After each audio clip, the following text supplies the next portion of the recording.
안녕하세요.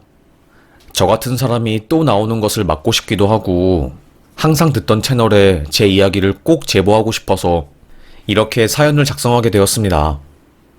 저는 동네에서 유명한 추남이었어요. 어릴 때 작은 시골 동네에서 살았거든요. 원래 동네가 작은 시골 마을은 왕따 이런 게 없고 다들 사이좋게 지내고 그랬을 거예요. 하지만 저희 동네는 달랐죠.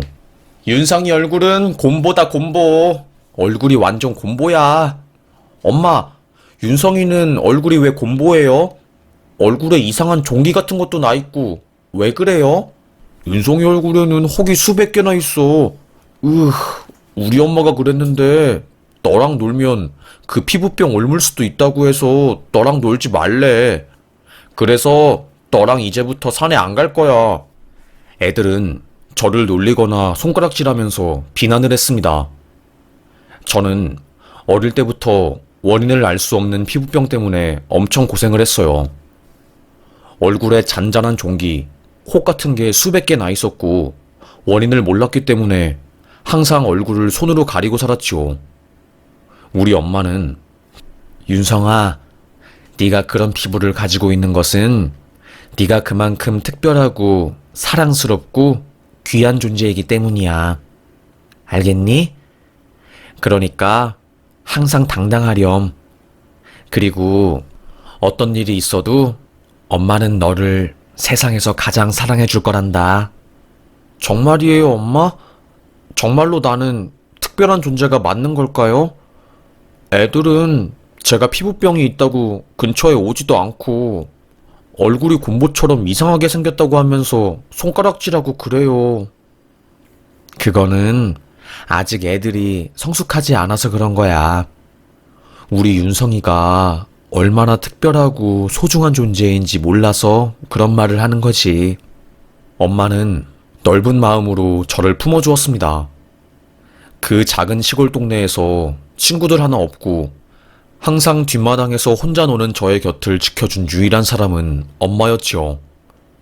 아빠는 서울에서 엄마랑 저랑 살다가 바람나서 엄마를 버렸고, 엄마는 어떻게든 저를 키우겠다고 시골로 내려와서 힘겹게 사는 상황이었어요. 하지만 그 극한의 상황에서도 제가 가난 때문에 서러움을 느끼지 않도록 정말 행복하게 저와 매일 놀아주었고, 세상에서 가장 행복한 추억을 남기기 위해서 엄청 많이 노력해줬어요. 너무나도 감사했고 고마웠죠.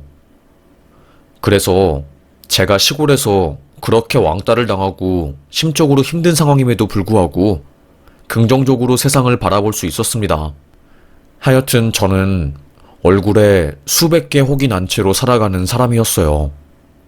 그래서 어른이 된 이후에도 사람들은 저를 피하고 괜히 제가 가지고 있는 불치병을 혹시라도 옮기게 될까봐 근처에 오지도 않았습니다. 그럼에도 불구하고 저는 그럴 수 있지. 나 같아도 그럴 거야. 얼굴에 혹이 수백 개 난 남자가 곁에 있으면 얼마나 당황스럽겠어. 충분히 이해할 수 있지. 그래서 저는 직장을 구하지도 못했어요. 대학교 4년제를 나와서 수학을 엄청 잘하는 저는 수학 강사가 되기를 희망했지만 지원할 때마다 윤성 씨는 대학도 좋고 학점도 잘 나오고 강의 실력도 좋을 것 같은데 아무래도 강사라는 일이 학부모님들 상대하는 것도 포함되어 있어서 조금 어려울 것 같아요. 죄송해요. 다른 학원 알아보심이 좋을 것 같습니다. 윤성 씨 죄송해요. 저희 학원은 아무래도 애들이랑 직접적으로 이야기하는 시간이 많고 또 학부모님들이 컴플레인 걸어오면 그게 꽤나 곤란해서 죄송해요. 학원 원장들은 애써 저의 얼굴 때문에 제 피부병 때문에 채용하지 못하겠다는 말을 하지 않고 돌려서 빙빙 돌려서 고용하지 못하는 이유를 말해주었습니다. 아무리 긍정적인 저였지만 주변에서 항상 저에게 그런 반응을 하니까 저는 사회 한가운데에 들어가서 구성원으로서 일하는 것보다는 조용히 일하는 게 낫다는 판단을 했어요.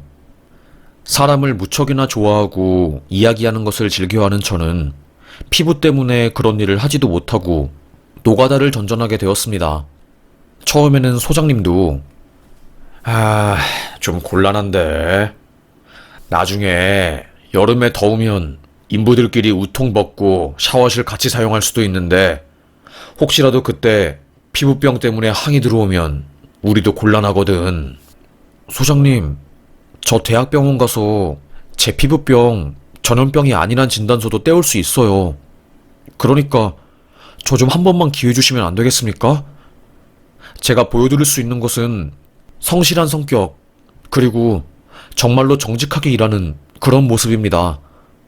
저 이 일 아니면 먹고 살기 힘들어요. 편의점 같은 일도 손님들이랑 얼굴 마주봐야 해서 점장님들이 저 뽑아주시지도 않고 제 전공 살리려고 강사로 취업하고 싶어도 다들 안 된대요. 그래서 거절당하고 또 당하다가 결국에 선택한 게 노가다입니다. 소장님, 저 일 안 하면 당장 먹고 살 돈도 없고 죽어야 해요. 제발요. 저 좀 살려주세요. 제발요. 에휴, 윤성씨 학교도 좋고 그런데 참 그 피부 때문에 힘들게 살았네. 알겠어. 내가 인부들한테 잘 말해가지고 윤성씨 피부 그거 전염병 아니라고 말해줄게. 감사합니다.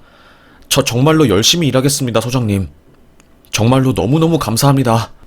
90도로 숙여서 소장님에게 감사의 인사를 전했습니다. 그렇게 저는 노가다 일을 하게 되었어요. 인부들은 다행히 제 피부병을 이해해 주었고 다들 착하고 마음이 넓어서 제가 가진 신체적 질병들을 문제 삼지 않고 다들 서로서로 도와주면서 행복하고 편안하게 나름대로 일할 수 있게 되었습니다. 저로서는 축복이었어요. 윤성 씨는 그 피부 때문에 고생이 많았을 것 같아. 병원에서는 치료할 수 없대? 네. 이게 국소적으로 난 게 아니라 전체적으로 피부 자체에 병이 난 거라서 레이저를 할 수도 없고 설령 수술한다고 해도 흉터 같은 게 온몸을 뒤덮을 거고 제가 또 셀로라이트? 하여튼 수술하면 흉터 잘 지는 몸이라서 수술도 함부로 못한다고 하더라고요. 그리고 희귀병이라서 치료약도 없고 그래서 그냥 이렇게 살아야 한다고 하더라고요. 유전이라고 하는데 아버지 친척분 중에 이런 분이 있으셨나봐요. 에휴, 윤성씨 같은 사람들이 진국인데 내가 마음이 다 아프네. 하여튼 기죽지 말고 잘해보자고. 인부들은 제가 나름 성실하게 일하고 덥다고 빼지 않고 오히려 더 열심히 일을 하니까 저를 응원해주고 좋아해 주었어요. 자식처럼 대해주고 저도 기뻤죠. 그렇게 저는 나름대로 제 일을 하면서 먹고 살 수 있게 되었고 저금 같은 것도 아주 착실하게 했어요. 그래, 내 얼굴에 결혼을 하는 거는 너무나도 분수에 안 맞는 선택인 거지. 내가 무슨 결혼이야. 나는 그냥 돈이나 착실하게 잘 모아가지고 나중에 노후 준비나 제대로 해야지. 에휴. 일찌감치 여자들의 반응을 보고 저는 바로 결혼을 포기했고 제가 혼자 살 때 돈이라도 넉넉하게 모아둬서 비굴하지 않게 노년 보내야겠다 생각해서 적금이랑 통장도 거의 6개로 쪼개서 엄청 열심히 저축을 했어요. 은행원이 요즘 이렇게 통장까지 쪼개서 꼼꼼하게 저축하시는 분 잘 없는데 정말로 대단하시네요. 차근차근 이대로만 하시면 원하시는 노후 준비도 다 가능하실 것 같고 지금 주택청약 적금 넣으시는 것도 10년이 넘어서 우선순위에 올라가서 잘 되실 것 같아요. 은행원들조차 저를 칭찬해줄 정도였습니다. 그도 그럴 것이 노가다로 일당 받을 때면 항상 일 끝나고 은행 가서 바로 넣었기 때문이었지요. 여튼 그렇게 저는 노가다 일하면서 돈도 악착같이 아끼고 핸드폰도 안 바꾸고 항상 도시락 사서 다니면서 제 나름대로 살 길을 찾으며 잘 살았던 것 같아요. 시간이 흘러 제 나이가 거의 반백이 다 되었지요. 저는 나름대로 공사판에서 짬이 좀 찬 사람이 되었고, 사람들도 더 이상 저를 무시하거나 함부로 하지 못했습니다. 서당계도 3년이면 풍어를 읊는다고, 저도 그곳에서 거의 10년 이상을 일하다 보니까 전기 배선 까는 일이나 수도 관련 일은 뭐 그냥 눈 감고도 할 수 있을 정도로 익숙해졌지요. 그래서 먹고 사는 데에는 전혀 걱정이 없었습니다. 다만 여전히 피부 때문에 사람들이 저를 피하거나 차별하는 것은 여전했지요. 윤상 씨는 더워 죽겠는데 목욕탕도 못 가고 어쩌면 좋아. 안 답답해? 에휴, 어쩔 수 없죠. 제가 안고 가야 할 운명인 거지. 뭐 다른 건 없죠. 어떻게 해요? 누구 탓한다고 해서 제 인생이 바뀌는 것도 아니고. 저는 그때 괜히 서러웠어요. 같이 일하는 인부들은 서로 모여서 목욕탕 가서 시원하게 씻고 막걸리 마시러 가는데, 저는 피부병 때문에, 사람들 항의 때문에 목욕탕도 못 가고, 남들이 즐기는 것들 하나도 못 즐기고, 당연하게 생각하는 것들을 절대로 당연하지 않게 생각할 수밖에 없는 현실이 좀 슬펐습니다. 결혼은 진작에 포기했는데 결혼 이외에 더 사소하고 잔잔한 것들에 제약이 생기니 나이 50이 되었는데도 우울하고 바뀌지 않는 현실에 답답하더라고요. 제가 속상한 마음에 동네 목욕탕 앞에 앉아 하늘을 보고 있었어요. 에휴, 밤이 이렇게 까맣고 별은 반짝이는데 나는 언제쯤 저 빛나는 별처럼 사랑받을 수 있을란가 모르겠다. 속상한 마음에 눈에 눈물이 고일 뻔했을 때 목욕탕에서 한 남자가 나오더라고요. 왜 남의 목욕탕 입구에 앉아있어? 그리고 어깨는 왜 그리 축 처져 있어? 아닙니다. 황급하게 말을 돌리고 나가려고 한 순간, 목욕탕 온 거 아니에요? 왔으면 한번 씻고 가지요. 곧 마감 시간이라서 물도 빼고 청소할 건데. 피부병 때문에 목욕탕 못 가요. 사실 속상해서 목욕탕 앞에서 느낌이라도 내고자 서 있었던 건데, 이거 참 기분이 묘하네요. 아, 그런 거였어? 전염병이요? 전염병은 아닙니다. 그런데 보기에 흉해서 그렇지. 전염병 아니면 목욕탕 오시오. 사람들 시선이 부담스러우면 12시에 탕에 물 빼고 새벽에 청소하니까 그 전 시간에 오시든가. 저는 됐다고 거절했지만 며칠 후 괜히 저도 목욕탕에 가보고 싶더라고요. 그렇게 손님들이 다 빠져나간 시간 목욕탕에 가게 되었고, 밖에서 저를 볼 때 퉁명스럽게 대하던 그 새신사는 때를 밀 때는 말을 잘 들어주는 상담가처럼, 혹은 친한 친구처럼 사람 마음을 편하게 해주는 사람이었습니다. 이런저런 도란도란 탕에서 그 새신사와 이야기를 하다 보니까 생각보다 말이 잘 통하고 공통점이 있었어요. 내가 당신처럼 신체적으로 문제가 있는 사람은 아니지만 나는 마음에 문제가 있어. 우리 딸내미, 사랑스러운 딸내미 결혼시킨다고 모아둔 돈 다 줬더니 사위 녀석이 그 돈으로 사업해서 날리고, 그래서 내가 술 마시다가 알코올 중독되어서 죽을 뻔하다가 정신 차리고 새 신사로 취업한 거 아니요. 그래도 여기서 사람들 사는 이야기 듣다 보면 위로가 되고 참 좋아요. 저와 그 새 신사는 각자의 상처들을 하나둘씩 꺼내놓으면서 꽤나 가까워졌어요.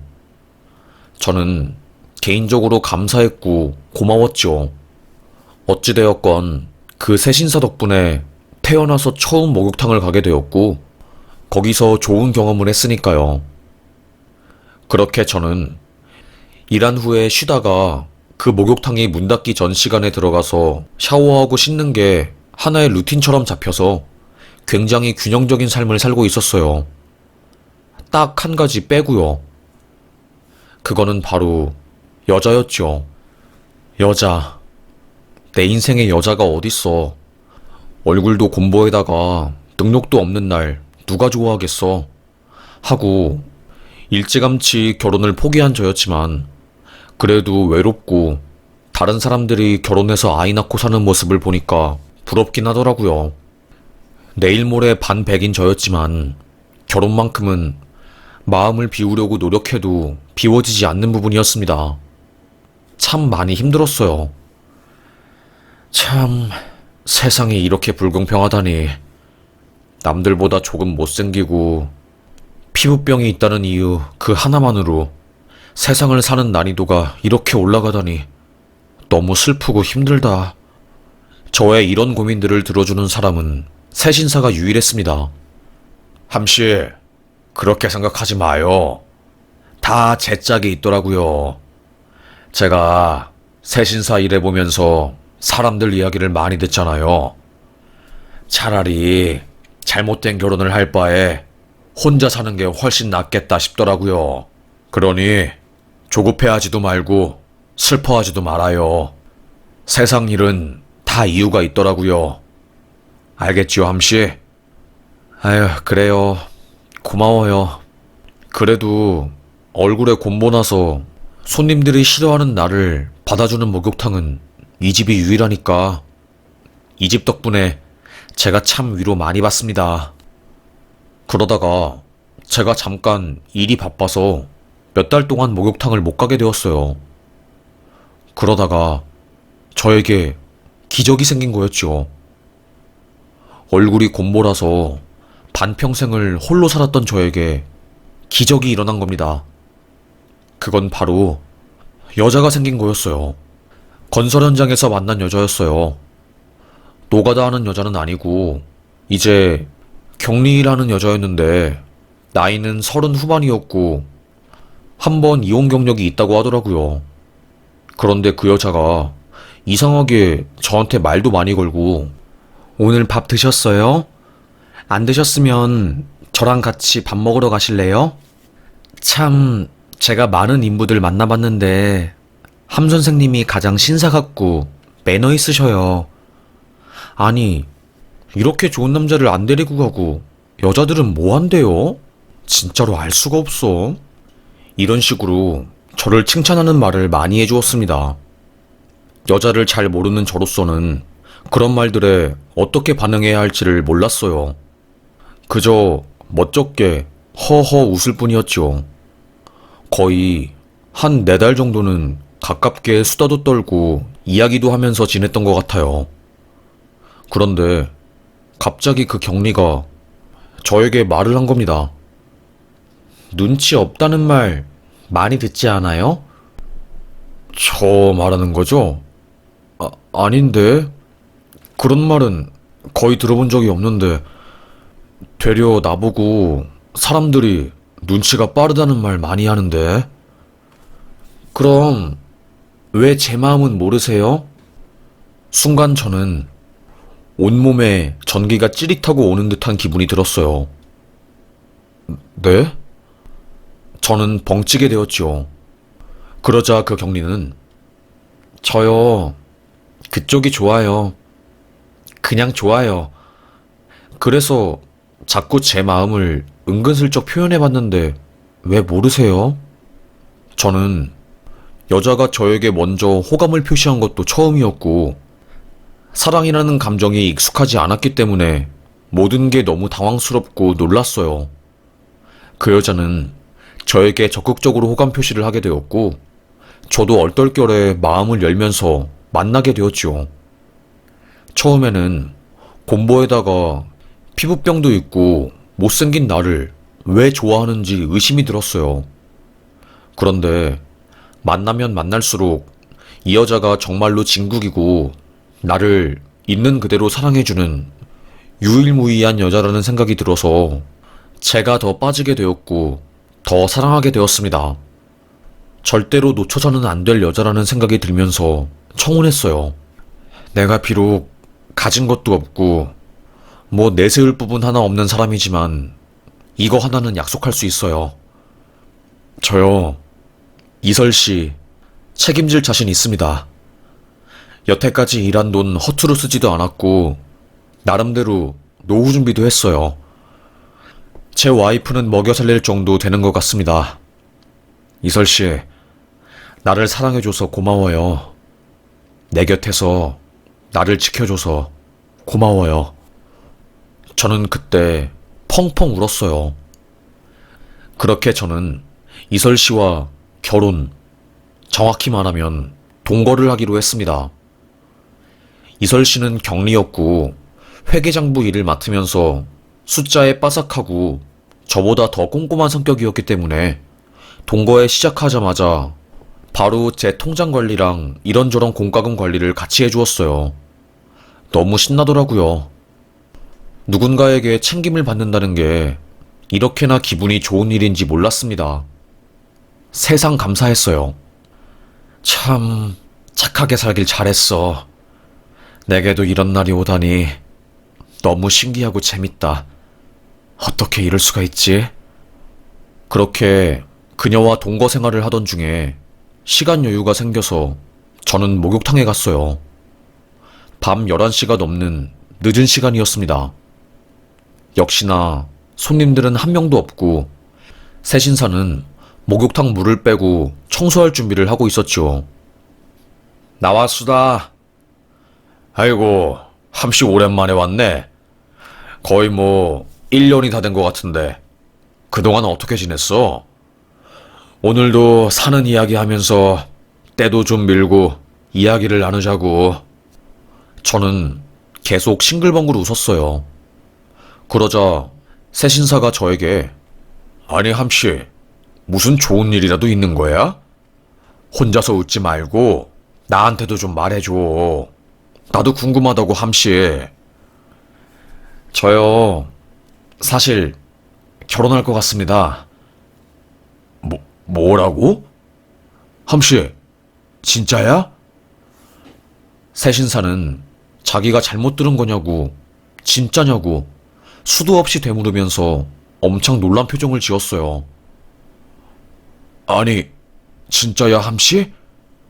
어디서 만난 거고, 그 여자 뭐 하는 사람이고, 몇 살이야? 얼굴은 어떻게 생긴 거래? 아니, 어떻게 만나게 된 건데? 어쩌다가 동거까지 하게 되고, 뭐 어떻게 된 거야? 좀 설명 좀 해봐. 괜찮은 여자 맞아? 믿어도 되는 여자인 거 맞아, 함씨? 새신사는 저에게 질문들을 끊임없이 쏟아냈어요. 저는 좀 기다려봐. 하나씩 하나씩 천천히 다 설명해 줄 거니까 좀 기다려. 저는 그렇게 첫 만남부터 시작해서 요즘 근황까지 모든 것을 다 털어놓았어요. 그런데 이상하게 저의 말을 들으면 들을수록 새신사의 표정이 싹 굳는 겁니다. 느낌이 안 좋은데? 새신사가 내뱉은 한마디였어요. 아니, 왜 느낌이 안 좋아? 어떤 부분에서 느낌이 안 좋은데? 솔직히 말하면 함씨보다 나이가 띠동갑이나 어린 여자가 함씨가 좋다고 매달릴 이유가 하나도 없잖아. 내가 함씨를 비하하는 것은 아니지만 피부병도 있고 직업도 안정적이지 않은데 뭔가 계속 함씨한테 매달리고 사랑한다고 말하는 것은 다 이유가 있을 것 같아서 걱정돼. 외롭다고 아무 여자나 만나서 마음고생하는 것보다는 난 차라리 아무도 만나지 않고 평범하게 원래 살던 삶을 사는 게 맞다고 생각해. 새신사는 강렬하게 저의 재혼을 반대했습니다. 제가 그때 제 통장 관리도 그 여자가 하고 있다고 말을 하니까 진짜야? 역시 내 말이 맞았어. 함씨, 그 여자 만나지 마. 그딴 여자 만날 거면 아예 여자 자체를 만나지 마. 불같이 화를 내는 겁니다. 아니, 왜 그렇게 화를 내? 상식적으로 생각을 해봐. 그 여자가 왜 통장 관리 자기가 하겠다고 하고 함씨 인감도장에다가 주민등록증까지 달라고 하겠어? 지금이라도 늦지 않았으니까 그 여자 함씨 집에서 내쫓아내. 그리고 파혼하든가 약혼한 거 취소하든가 그렇게 해. 그런 여자 많아. 함씨같이 착한데 순박해서 여자 한번 못 만나보고 돈만 착실하게 모은 남자한테 은밀하게 접근해서 싹 다 돈 털어버리고 도망가는 여자 있어. 진짜야. 내가 손님들 이야기 한두 번 들어봐. 새신사가 그렇게 말하니까 저도 상황을 객관적으로 바라보게 되었고 그 여자가 의심스럽더라고요. 그렇게 다음날 저는 오랜만에 은행에 갔습니다. 1년 전만 해도 항상 일당 받고 난 후 은행 가서 저금을 하느라 직원들이 저를 다 알아봤거든요. 그런데 최근에는 일당으로 안 받고 다 월급으로 받고 인터넷 거래를 하니까 은행에 갈 일이 없었지요. 그러다가 오랜만에 은행에 가니까 익숙한 얼굴의 은행 직원이 있는 겁니다. 저는 반가운 마음에 잘 지냈어요? 말을 꺼내자 그 직원이 어머, 오랜만이에요. 안 그래도 따로 연락을 드려야 하나 고민했거든요. 연락은 왜요? 무슨 일이 있어요? 그때 직원이 머뭇거리면서 말을 할까 말까 하다가 결국 저에게 그러더라고요. 아니, 사실은 얼마 전에 어떤 여자분이 함 선생님 인감도장이랑 민증 그리고 통장을 가지고 와서 마이너스 통장 얼마까지 가능하냐고 그리고 돈 인출할 수 있냐고 물어봤거든요. 그런데 저희 지점은 본인이 직접 와야지 마이너스 통장이랑 돈 전액 인출 가능하다고 하니까 짜증내면서 나가셨거든요. 그리고 나가면서 제2금융권이랑 3금융권에서 대출 쉽게 받는 법이랑 마이너스 통장 뚫는 법 이런 거를 물어보셔서 느낌이 너무 안 좋아서 그래서 따로 연락 드려야 하나 말아야 하나 고민했거든요. 순간 저는 심장이 쿵 했습니다. 그 새신사 말이 맞았어요. 그 여자는 저를 사랑해서 접근한 게 아니라 순박하고 착실하게 살아온 저의 돈을 노리고 접근한 여자였던 겁니다.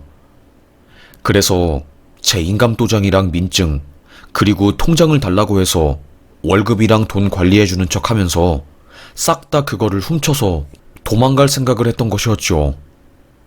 진짜 얼마나 충격인지 말도 못했어요.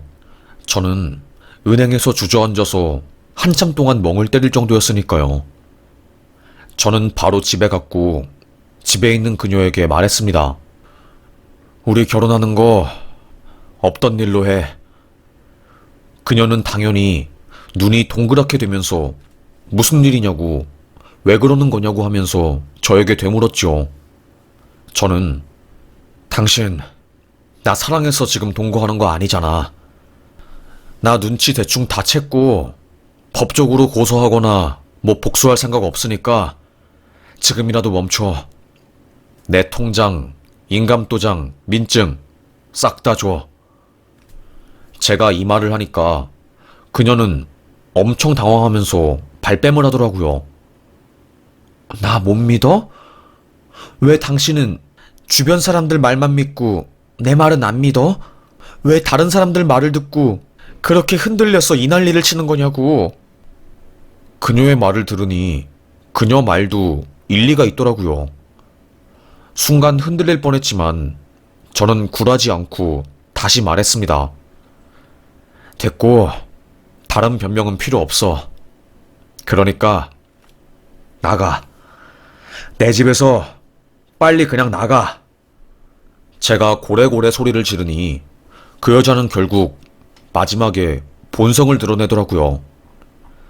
아이씨, 곰보 아저씨 비위 살살 맞춰주면서 돈 좀 뜯어내려고 했더니 눈치 빠른 주변 사람들 때문에 다 망쳤네.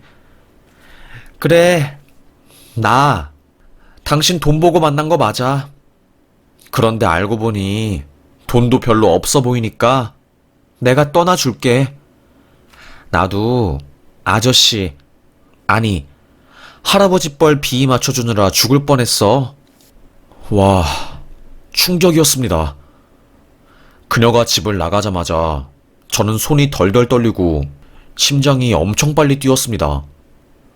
부들거리는 심장을 겨우 부여잡고 목욕탕에 가서 새신사에게 이 모든 이야기를 말해줬더니 갑자기 새신사가 밖을 나간 후에 핸드폰을 가지고 온 겁니다. 그리고서는 폴더폰을 한 손으로 딱 열어서 사진을 보여준 겁니다. 새신사가 보여준 사진은 제 아내의 얼굴이었어요. 이거 어떻게 가지고 있냐고 물으니까 당신 아내냐고, 목욕탕에 자주 오는 인부가 한 명 있는데 몇 년 전에 건설업장에서 경리 만나서 동거했다가 통장에 돈 다 뺏기고 도망쳤다고 했는데 그 인부가 혹시라도 이 사람 보면 말해달라고 해서 사진 가지고 있었던 거라고 한 겁니다. 그러니까 제 아내는 저 말고도 몇 년 전부터 착실하게 돈 모아온 인부들을 대상으로 그런 극악무도한 짓을 벌인 거였습니다. 와, 정말로 소름이 끼치더라고요. 제가 못생기고 사람들이 안 좋아하게 생겼으니 자기가 다가가면 바로 빠져들 거라고 생각을 했고, 그래서 저에게 접근한 거였습니다. 그녀의 정체는 아주 충격적이었어요. 함시 몰랐구나. 그 여자 되게 유명했어. 그래서 예전에 노가다판에서 격리 조심하라고 큰일 난다는 이야기 있었는데 그 말 못 들었구나. 그제서야 저랑 함께 일하던 인부들은 그 여자의 실체에 대해서 하나 둘씩 말해줬어요. 그 경리 강원도에서 도박하다가 집 날리고 차 압류당하고 난리도 아니었댄다. 부모님들도 결국 딸 인생에서 손떼기로 했고, 그래서 돈 벌려고 별짓 다 하는 거야. 비위도 좋지. 와, 정말 충격이었습니다. 그 여자는 겉으로 보기에는 세상 순박하고 착하고 친절해 보였거든요. 그런데 그 얼굴 뒤에 그런 소름 끼치는 마음이 있을 줄은 몰랐습니다. 결국에 저는 그 여자랑 파혼하게 되었고, 새신사에게 가서 모든 것을 다시 털어놓았어요. 함씨, 사람 조심해. 돈이고 뭐고 함씨처럼 순수하고 착하고 선한 인상 가지고 있는 사람들은 무조건 사람을 조심해야 하는 거야. 저는 격하게 공감되었습니다. 그렇게 저는 사기꾼을 떨어뜨리고 집도 이사가고 핸드폰 번호도 바꾸고 통장 비번도 바꾸는 등 철저하게 모든 것을 새롭게 했어요. 그리고 다시 다짐했죠. 그래, 내 팔자에 무슨 사랑이야, 무슨 결혼이야. 그냥 지금 있는 인생에 감사하면서 살아야지. 에휴, 다시 한번 체념하게 되었습니다. 그런데 솔직히 말하면 심적으로 타격이 크더라고요.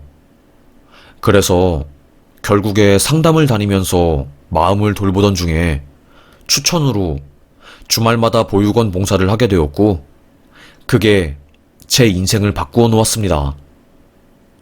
거기서 저와 같은 피부병을 앓고 있는 여자를 만나게 되었고, 그 누구랑도 깊게 할 수 없었던 이야기들을 하게 되면서 순식간에 서로에게 빠져들게 되었어요.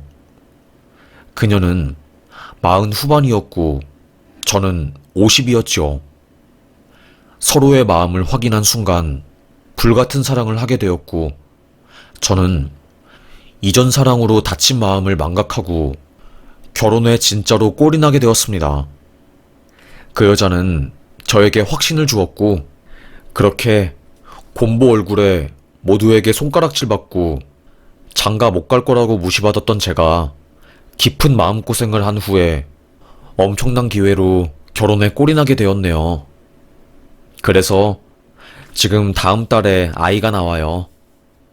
아직도 믿기지가 않고 얼마 전까지만 해도 사기 결혼당해서 인생이 송두리째 흔들릴 뻔하다가 기적적으로 정말 마음씨 좋은 여자를 만나서 이렇게 아이까지 생기게 되고 너무나도 신기하고 믿기지가 않아서 글을 쓰게 되었어요. 사실 저처럼 희귀병을 앓고 있는 사람들은 사랑받은 경험이 별로 없어서 조금이라도 잘해주면 쉽게 마음을 주거든요. 그런데 이러면 정말로 큰일 날 수도 있고 저도 정말로 전 재산 다 뺏기고 인생 구렁텅이로 빠질 뻔했어서 이렇게 글을 쓰게 되었어요. 혹시라도 저 같은 사람이 있다면 그 늪에서 빠져나오고 제발 당하지 않았으면 하는 마음에서요. 참 사람 사는 게 힘들면 외로워지고 꼭 외로울 때 상황 판단을 잘못해서 큰일을 겪게 되더라고요. 외로우면 외로울수록 안으로 파고들지 말고 외부 활동 많이 하면서 사람들 많이 만나는 게 가장 좋은 것 같아요. 그래도 저는 사기당할 뻔하고 심적으로 크게 상처받고 힘들었지만 힘들었기 때문에 그런 경험이 있었기 때문에 좋은 여자를 만나고 그 여자가 좋은 여자인지 나쁜 여자인지 알아볼 수 있는 눈을 가졌다고 생각을 해요. 곰보에 뭐 하나 잘난 게 없는 저에게 잘나고 젊고 이쁜 여자가 왔을 때부터 대충 눈치챘어야 하는데 제가 바보였죠. 뭐 부디 저 같은 일을 겪지 않고 평탄하게 행복한 결혼 생활 할 수 있는 배우자 만나시길 바라는 마음으로 이렇게 글을 쓰게 되었네요. 그래도 요즘은 결혼하고 나서 든든한 나의 편, 어머니가 돌아가신 이후로 망망대해 혼자 사는 기분이었는데 이제는 세상 튼튼한 울타리 속에서 마음껏 뛰노는 인생이 된 것 같아서 행복하네요. 저 같은 사람도 사랑받고 결혼하니 여러분도 할 수 있을 거라고 생각합니다. 힘들어도 우리 웃으며 살아요. 감사합니다.